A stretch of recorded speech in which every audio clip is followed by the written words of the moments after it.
This video discusses a technique that you might use for locking the screen and displaying a wait message while a long-running AJAX callback is taking place in a grid.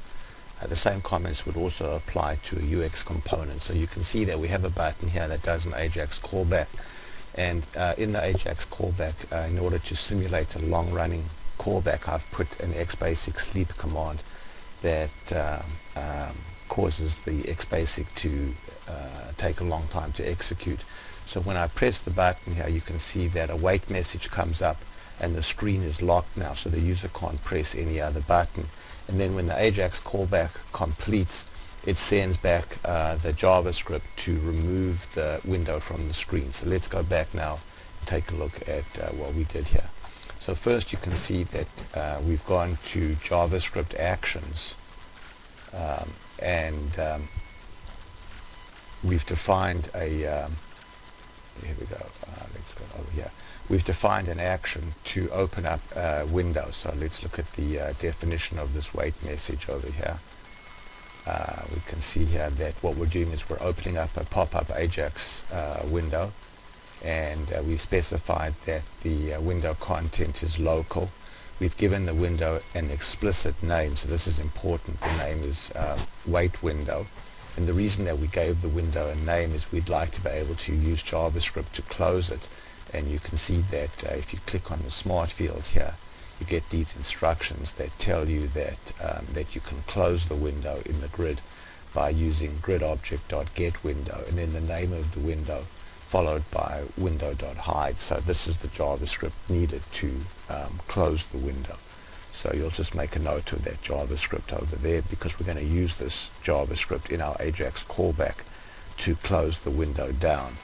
So then what we've done is we've turned off the ability to resize the window. We've turned off the ability to close the window. We've turned off the title. We could go ahead and disable move, so we can do that as well. And then we've got our HTML message. So let's go there, for example, and just put in, say, a couple of extra dots. So now there's our message.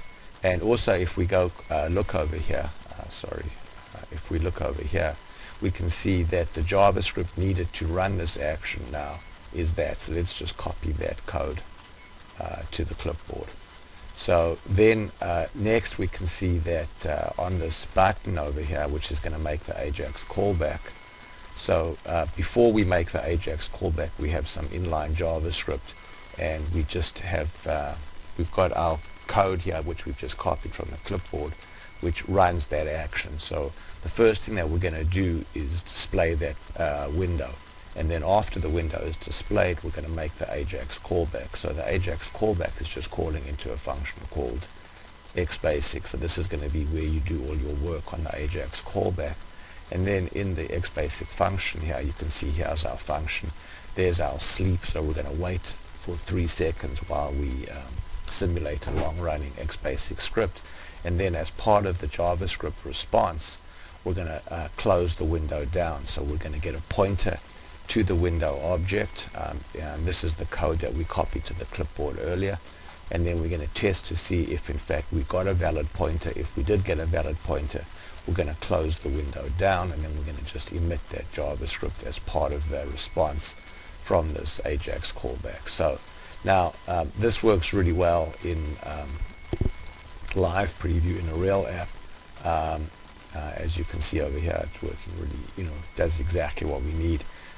In working preview, it's not going to work quite as well, because the callbacks don't happen asynchronously.